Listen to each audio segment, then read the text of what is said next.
This is my failure resume. I'm gonna start off with when I was 6 years old. When I was 6 years old, it was the first time I ever really cooked something by myself from start to finish. And I think my mom was at work, so I was home alone. I was really hungry, so I found a package of bacon, raw, uncooked bacon. Opened it up, put two slices in the pan, and that's what I cooked. I put a bunch of pepper on it, and I just waited. I just stood there. No, I didn't stand there. I was too short. I sat on the countertop watching my bacon cook for about 45 minutes for like two slices of bacon on medium heat, just watching it cook, and it was driving me crazy.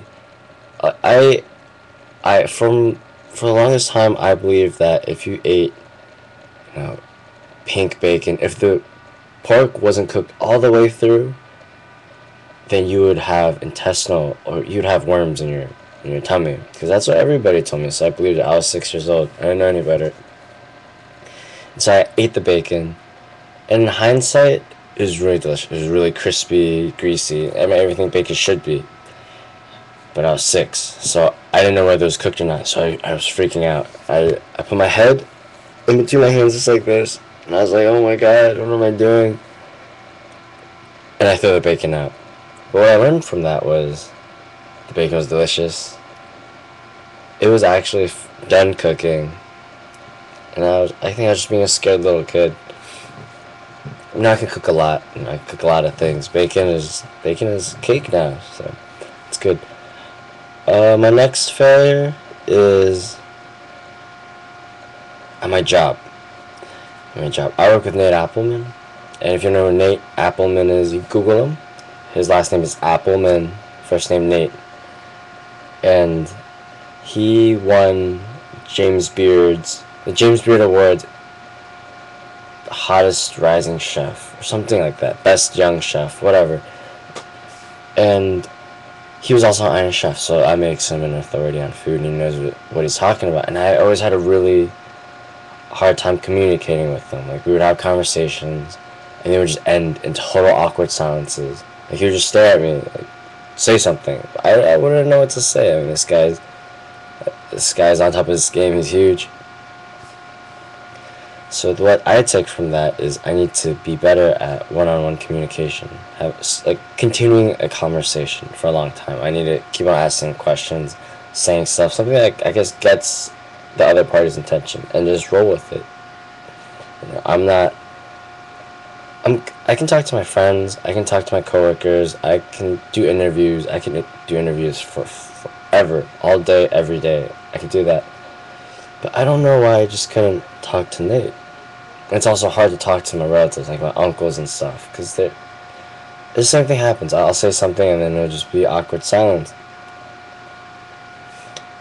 I fail at time management. I fail at time management not because, I don't think ahead of time and calculate how long things are going to take, but I'm bad at time management because I don't wake up early enough for shit. Why is that? I think that is because my parents are divorced, by the way, and since I was like 2, and when I lived with my mom, I would wake up at 8 a.m., latest, every day. On weekends, I would get to sleep in till 8:10, and she would just wake my ass up no matter what. Like, get up, you slept in 10 more minutes, that's enough time. But on the summers, I go with my dad, and he would just be a complete opposite. No authority, didn't really, what is that word? I didn't get spanked, I didn't really get punished for anything, so he just let me sleep. When I say sleep, he told me that when I go to bed, I don't have to wake up till the sun goes down. I can just sleep. I can just wake up, eat, sleep, wake up, eat, sleep. That because I was a growing boy. I was a young growing boy. I learned that's not a good thing at all. But I'm learning, and I'm becoming an adult. I'm already an adult. I'm 21. I just turned 21, so I guess I am an adult. So I have to grow up. I can't be sleeping in anymore. And I need to make my days much more productive. I also need better money management skills. Even though I'm an economics major, when I get stressed, I tend to blow a lot of money. Mainly on meals. It's not surprising for me to go out and blow $40 on a meal just on myself because I'm a fat boy. What I should be doing is spending $10 on a meal and saving the $30, putting it in something that'll raise more capital, make me more money, all that good stuff. I also fail at being decisive. I'm a very, very, very indecisive person, but only when it comes down to when I have two options. Like I could either take A or take B. So I'm indecisive about my future career paths. I'm even indecisive when I go out to the bars. Me and my boys are like, hey, which bars should we go to? Hey, Steve, you make a decision. It's just between these two. It'll be like a pub and a bar. No, I'm sorry, a pub and a club. And I won't know. Actually, that's a bad example. I hate clubs. I'm definitely going to the bar. But, stuff like right now, I can't even make up my mind what I want to tell you. That's how indecisive I am. But at least I allow compromise, because at work, I'm really indecisive all the time. All the time.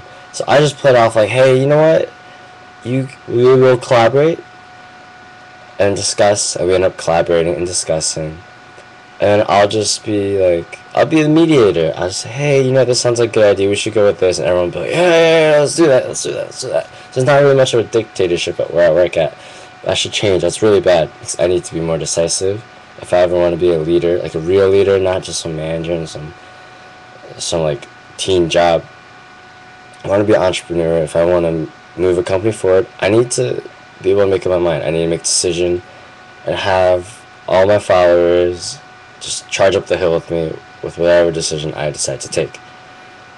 I also feel like talking to the police. I'm terrible at talking to the police. Over the summer, I got a DUI for drinking 2 beers. Yeah, it's terrible. And the officer, when he pulled me over, he kept on asking me the same question, like 5 or 6 times. He kept on asking me, did you have any medication tonight? Any sort of medication. I don't care what, just any sort of medication tonight. Any kind of cold medication, yada, yada, yada. I just said, no. After the second time, I kind of thought about it, and I thought to myself, why is he asking me this question so many times and I've told him no? And I don't know, I thought to myself, hey, you know what? If I say yes, I could get away with this. You know, maybe I get away with this and he won't breathalyze me, I won't get a DUI. But I was worried that he would ask me for proof. You know, where's your medicine? When did you take it? All that crap. I just didn't want to deal with it. And I was like, hey, you know what? Honesty is the best policy. Because that's what I grew up with. That's bullshit. Because I got a Dewey. I got locked up. I got a lawyer. And I have a breathalyzer in my car for a whole year. It sucks. It's terrible.